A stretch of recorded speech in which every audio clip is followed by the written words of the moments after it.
Hello, this is Darrell Castle with today's podcast. Today is Monday, September 29th, 2014. And on today's podcast, we're going to discuss the question of whether the amazing new technologies in the field of energy will allow mankind to achieve a new golden era of almost cost-free energy, as has been predicted, or whether government, through its incredible appetite for power, control, expansion, wars, famines, death, and destruction, will destroy humanity first, or at least block its way forward. I became interested in this idea when I read R.J. Rummel's book, Death by Government, where Mr. Rummel chronicled the hundreds of millions of people killed by various governments of the world in the previous 100 years. His book was written in the 1990s. But the story again came to my attention when I read an article in the Washington Post dated September 19th, entitled The Coming Era of Unlimited and Free Clean Energy. The article was written by Mr. Vivek Wadhwa. First, let's look at what must happen for us to power our automobiles right now, today.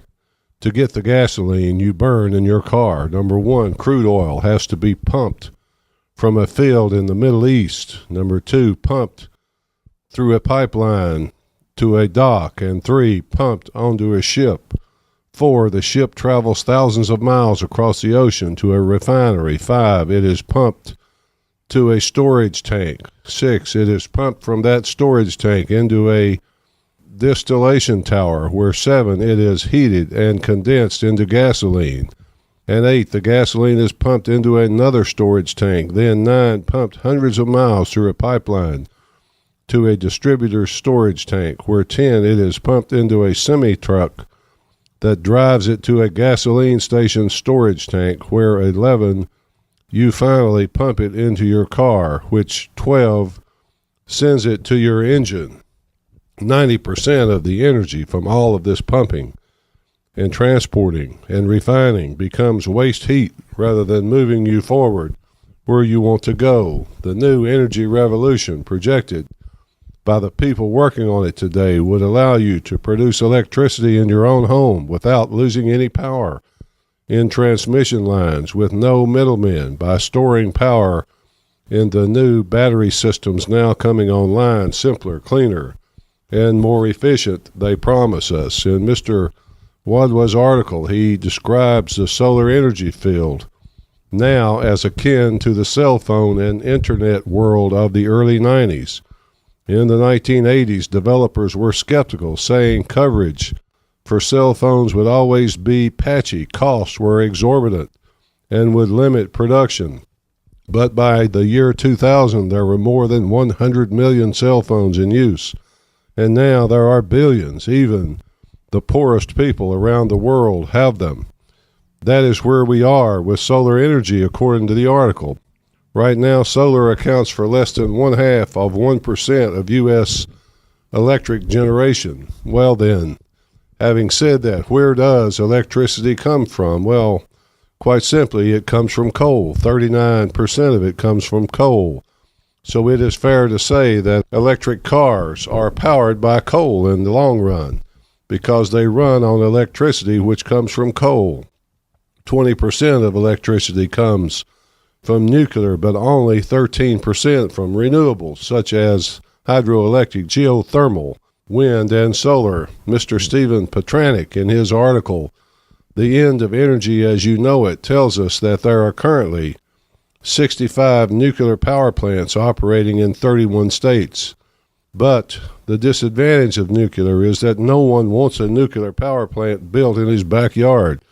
Also, they are very expensive to build, no place to store the spent fuel rods, so not a very likely option. We are left then with solar, Mr. Petranek says. He says that the downs that solar has experienced in recent years has been mostly caused by the Chinese, who heavily subsidize their solar producers and have driven costs into the basement.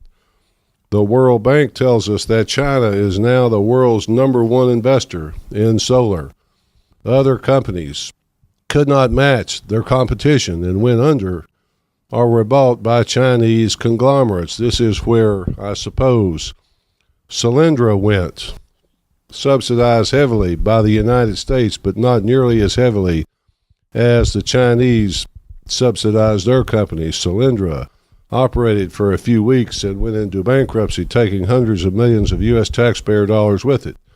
But according to the article, the survivors are poised to lead the huge potential market and the world of energy. Predictions by Mr. Pradanik. Predictions of him and futurists, quoted by the Washington Post. Number one, solar doubles every 2 years and has done so for 30 years. That's more than just a prediction. That's a fact. Only 6 more doublings, or 14 years, and solar would meet 100% of U.S. energy needs. Also a fact.